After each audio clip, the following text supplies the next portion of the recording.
नमस्कार दोस्तों, आप जुड़ गए हैं पत्रिका टीवी से। जैसा कि वर्तमान में मध्य प्रदेश सरकार मोहन यादव के जी के नेतृत्व में 1 वर्ष पूर्ण हो चुका है। इसको लेकर आज हम मध्य प्रदेश के कौलास विधानसभा के विधायक महेंद्र सिंह यादव जी से उनके 1 वर्ष में क्या उपलब्धियां रही और आगामी क्या कार्य योजना है, इसको लेकर आपको हम पत्रिका टीवी के माध्यम से रूबरू करा रहे हैं। आपका पत्रिका टीवी में स्वागत है विधायक जी। जैसा कि 1 वर्ष का आपका कार्यकाल पूर्ण हो चुका है, जो जिस समय आपने जनता के बीच में पहुंचकर जो वादे किए, जिन कार्य योजनाओं को लेकर पूर्ण करने का आपने आश्वासन दिया, उसकी आपकी अभी तक क्या आपके 1 वर्ष में क्या कार्य होने जा रहे हैं और क्या पूर्ण हो चुके हैं? ये भारतीय जनता पार्टी की सरकार राज्य में भी है और केंद्र में भी है, और यहाँ से हमारे आदरणीय केंद्रीय मंत्री ज्योतिरादित्य सिंधिया जी हैं, जो यहाँ से सांसद भी हैं, और मध्य प्रदेश में मोहन यादव जी की सरकार है। निश्चित तौर से आप ये मान के चलिए कि डबल इंजन की सरकार जो काम कर रही है और ऐसी योजनाएं बना रही है जिनके कारण से हर विधानसभा में अपने आप ही विकास डबल गति से दौड़ रहा है। जैसे मैं बात करूं पीएम जनमन योजना की, तो आदरणीय प्रधानमंत्री मोदी जी ने जो 9 विभागों को मिला करके पीएम जनमन योजना बनाई, तो उससे क्या है, आदिवासियों के लिए 11,000 मकान या 2,20,000 की कीमत के पूरी मेरी विधानसभा में 11,000 नए मकान आदिवासियों को मिले, 3,000 अन्य समाज को भी मिले। तो इस तरीके से 13-14,000 मकान एक साल में बनना एक बहुत बड़ी बात है।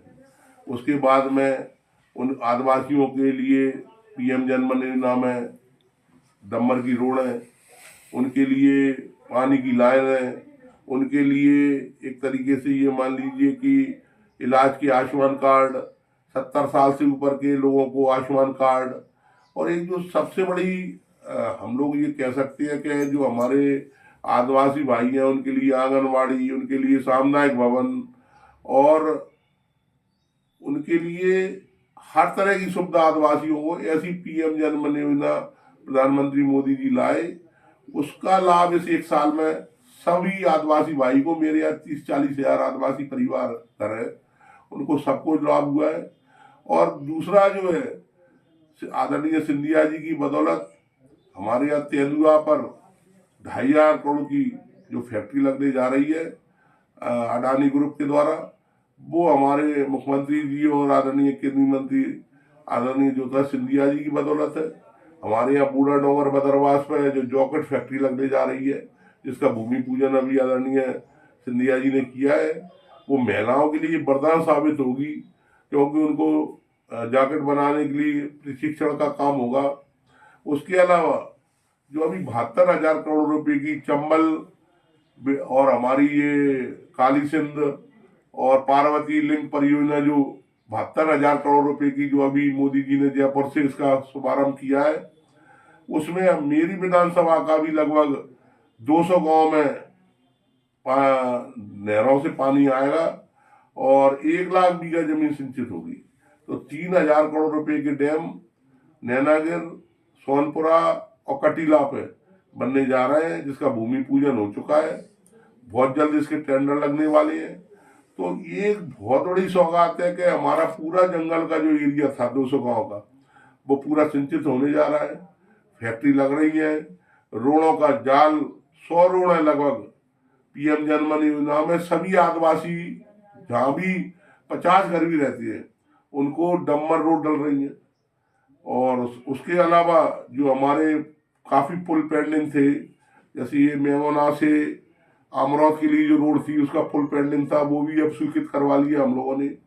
एक हमारा जो लुकवासा से अमरौद के लुकवासा से उधर राजस्थान के लिए जो रोड गई थी, जो सिंधिया जी ने पहले स्वीकृत कराई थी, उसके जो पुल थे रास्ते के, वो भी लगभग स्वीकृत हो गए। हमारे आदरणीय सिंधिया जी के प्रयास के कारण से हम लोगों ने तो केवल डाकिया का काम किया है, लेकिन महाराज की कृपा से हमारे लगभग 400 ट्रांसफार्मर हम लोगों ने उनके साथ हमने उनको लिखा, उनने प्रभारी मंत्री हमारे बिजली मंत्री प्रद्युमन सिंह जी को लिखा, और उन्होंने 400 ट्रांसफार्मर हमारे पूरे विधानसभा के लिए मंजूर किए हैं, जिससे लगभग ऐसा कोई गांव अछूता नहीं रहेगा जब बिजली की समस्या का समाधान ना हुआ हो। और 6 सब स्टेशन, जिसमें बसाई पिपरौदा, जिसमें आपका रामगढ़, कुटवारा, बूढ़ी राई और साथ में कूड़ा राई और कॉलर्स के लिए 6 सब स्टेशन नए 1 साल में स्वीकृत हुए हैं, जबकि 5-5 साल में 6 सब स्टेशन मंजूर नहीं हुए हैं। उसके अलावा 33 kV की लाइन है, 11 kV की लाइन है, और जहाँ भी है और भी आगे उन्होंने कहा कि आप तो दीजिए, हम लोग स्वीकृत करा के देंगे। तो रोडों का भी जाल बिछ रहा है। हमारे 1.5 करोड़ रुपए के अभी 3 नए हाई सेकेंडरी स्कूल आए हैं, जिसमें 1.5 करोड़ की बिल्डिंग है। एक कारिया, एक हमारा डेरवारा, एक हमारा देरदा गणेश। तो ये बिल्डिंगें भी काम चालू, इनका भूमि पूजन हम लोगों ने कर दिया और एक काम चालू हो गया।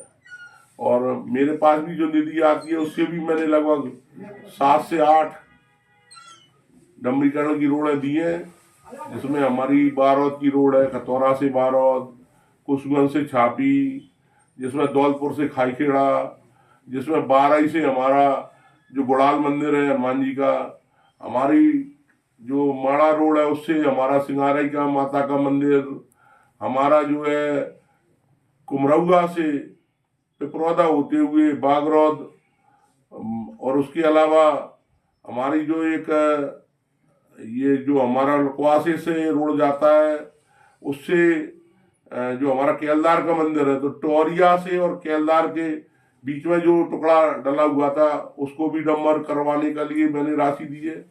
उसके अलावा एक चंदौरिया से सीधा जो हमारा रास्ता क्या है उसके लिए अजलपुर बेरखेड़ी बायंगा के लिए, उससे जोड़ने के लिए भी डंबर रोड के लिए राशि दी है। तो निरंतर हम लोग जो है काम करवा रहे हैं। और मेरे खतौरा के अस्पताल के लिए 1 करोड़ 20 लाख रुपए की राशि हम लोगों ने स्वीकृत कराई थी, जिससे यहाँ बाउंड्री वॉल से लेके नीचे पेवर स्टॉल से लगाकर बोर, और वहाँ डॉक्टर्स और नर्सों के रहने के लिए क्वार्टर्स, और एक बड़ा हॉल जहाँ अधिक से अधिक डिलीवरी वाली महिलाओं को सुविधा मिल सके, ऐसा यहाँ का उन्नयन का काम खतौरा हॉस्पिटल का चल रहा है। और धीरे धीरे, अभी तो 1 साल है, अभी तो एक शुरुआत है। हमारे जो सिंधिया जी हैं, हमारे जो मंत्री हैं, वो दिन रात काम कर रहे हैं कि मेरी शिवपुरी, गुना, सोलन जिले के लिए मैं क्या और कितना अच्छा कर दूं। उसके लिए रोज हमसे प्लान मंगा रहे हैं, रोज हमसे बात कर रहे हैं, हर उसमें मीटिंग कर करके वो एजेंडा तैयार कर रहे हैं कि जो आने वाले समय के लिए शिवपुरी, सोलन का, गुना का नाम मध्य प्रदेश में टॉप में गिना जाए, इसके लिए निरंतर काम कर रहे हैं। और इसके रिजल्ट्स तो देखिए, अभी क्या है कि शुरुआत हुई है, आगे जब ये 2-3 साल का समय गुजरेगा तब इसके धरातल पर जब काम आएगा, जब देखेगा। जैसा कि अभी संगठन के चुनाव हुए हैं, भारतीय जनता पार्टी के लगभग प्रदेश के महज 5 या 6 जिलों को छोड़ दिया जाए तो सभी के जिलाध्यक्ष बन चुके हैं। शिवपुरी जिले के जो जिलाध्यक्ष जतवंत जाटव जी बने हैं, उनको लेकर आप ही के पार्टी के कर्रा विधायक रमेश खटीक जी के द्वारा आपत्ति की गई है, इसको लेकर क्या कहना आपका? जब कोई भी नया बनता है तो 70% लोग उससे पक्ष में होते हैं, तो 30% उससे नाराज भी रहते हैं। देखिए, पार्टी का पद संगठन को मजबूत करने के लिए, संगठन का काम करने के लिए है, वो कोई सत्ता का पद नहीं है। नहीं, मैंने माना, लेकिन जो विधायक जी ने आपत्ति की है इसको लेकर, देखिए, ये कोई बड़ा मैटर नहीं है। भारतीय जनता पार्टी के अंदर ये चीजें चलती रहती हैं, और समय के साथ में संगठन का पद है, सबको लेके चलना है, सभी मंडल अध्यक्षों को, सभी महामंत्रियों को, सभी मंत्रियों को, उपाध्यक्षों को। और भारतीय जनता पार्टी इतना बड़ा परिवार है कि इतना थोड़ा बहुत तो बड़ा परिवार होता है तो नोक झोंक हो जाती है। बाद बाकी आप देखिए कि पार्टी की मंशा थी कि पूरे प्रदेश में 60 जिलाध्यक्ष, 62 में से 10 जगह महिला जिलाध्यक्ष बने, 10 जगह SC/ST के जिलाध्यक्ष बने। तो जब 10 जिले SC/ST के जिलाध्यक्ष बनने ही थे, 10 जगह महिला बननी थी, तो कहीं ना कहीं तो जाटव बनता, कहीं ना कहीं तो महिला बनती। तो ये शिवपुरी जिले को मिला है। और जसवंत जाटव जी भी विधायक भी रहे हैं, राज्य मंत्री भी रहे हैं और अच्छे जाटव समाज के एक बड़े लीडर हैं। वो सबको लेके साथ चलेंगे और भारतीय जनता पार्टी को जिन्हें मजबूत करेंगे, क्योंकि वो भी भारतीय जनता पार्टी के एक सिपाही हैं। जैसा कि वर्तमान में आपने जैसे वर्ष भर की कार्य योजनाओं के बारे में बताया, आगामी आपके पास अभी 4 वर्ष और शेष हैं। उन 4 वर्षों में आपकी आगामी क्या कार्य योजना है? आपकी विधानसभा में आप क्या किन कामों पर आप कार्य करना चाहते हैं, जैसे शिक्षा के क्षेत्र में, स्वास्थ्य के क्षेत्र में या सड़कों के क्षेत्र में? आगामी क्या कार्य योजना है जिन पे आप विशेष रूप से विशेष ध्यान देकर उन कामों की कार्य योजना बनाकर उनको आयाम देंगे, स्वास्थ्य, शिक्षा, इन सब पर?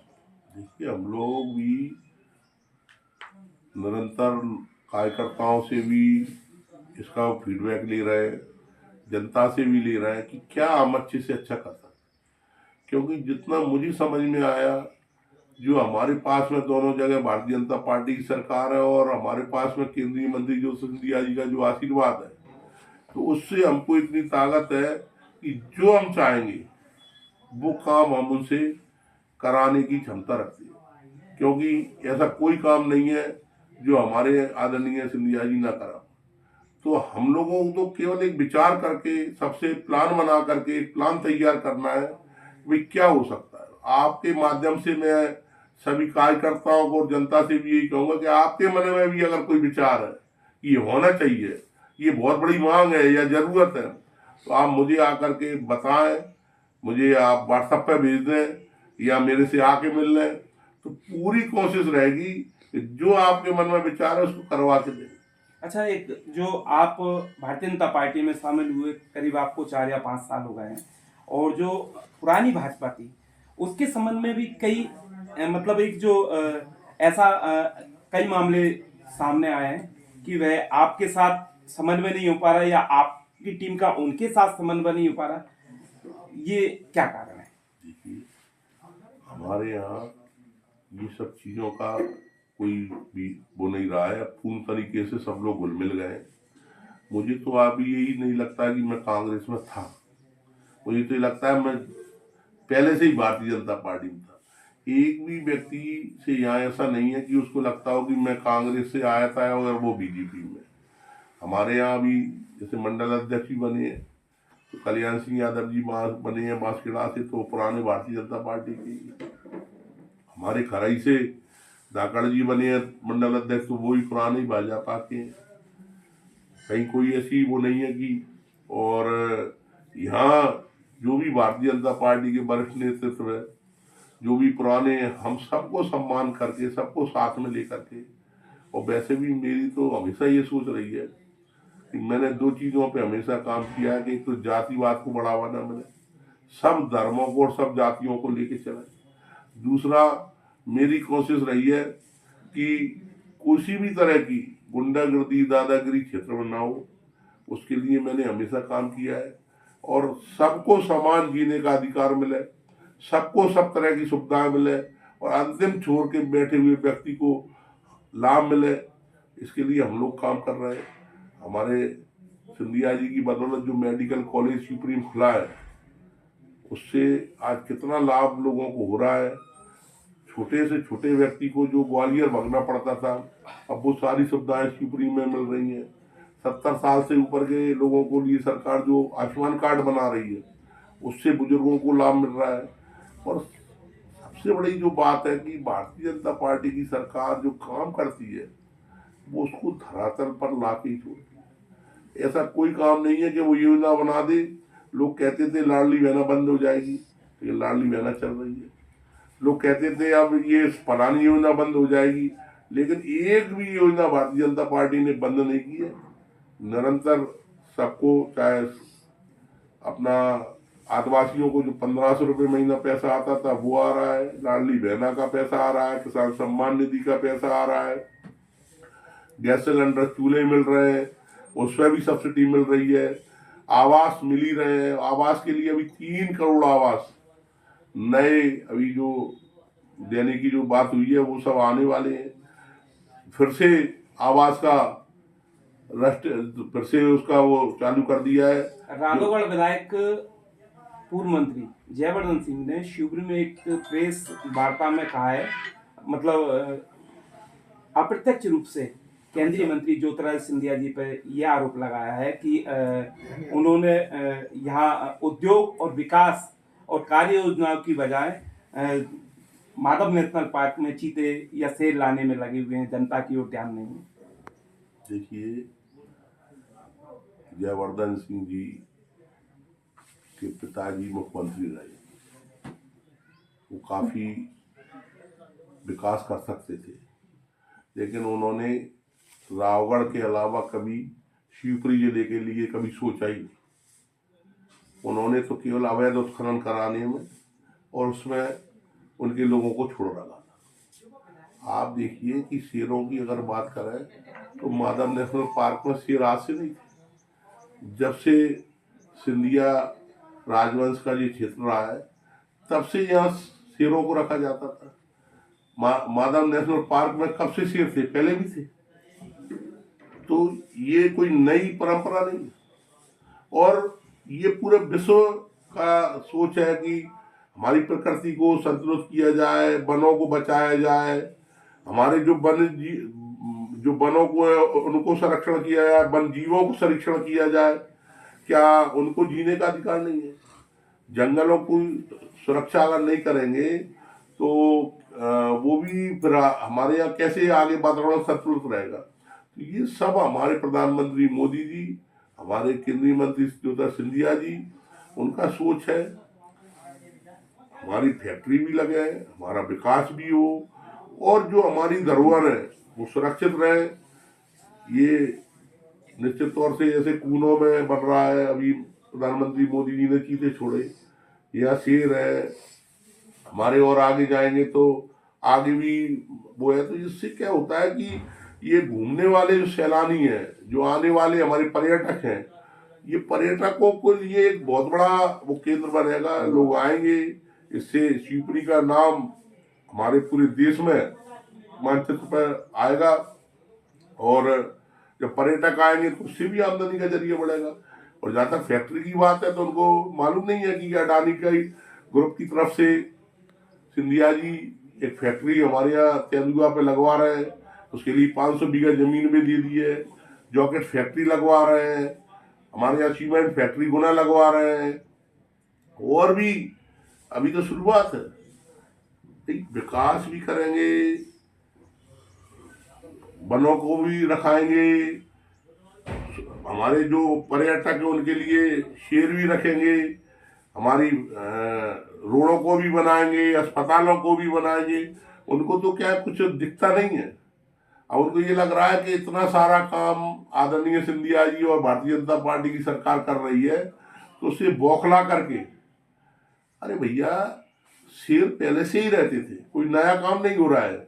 उनको तो और 13 किलोमीटर की लंबी बाउंड्री उठा करके, जिसको 14-14.5 करोड़ रुपए आदरणीय सिंधिया जी ने दिए हैं, वो कितनी ऊंची बाउंड्री उठा करके पूरे शहर को प्रोटेक्ट किया जा रहा है ताकि शेरों से किसी शहरी व्यक्ति को दिक्कत ना हो। ये तो क्या है भाई, फजूल का उनका वो है कि आए तो उनका कुछ कहना तो है ही, इसलिए वो कहीं ना कहीं सिंधिया जी के काम करने की जो अच्छी शैली है उससे दुखी होकर के ऐसा वो दे रहे हैं। धन्यवाद। तो आप देख रहे थे कि पत्रिका टीवी पे हमारे कॉलेज विधायक जी थे, इन्होंने अपना अमूल्य समय दिया, इसके लिए बहुत बहुत धन्यवाद।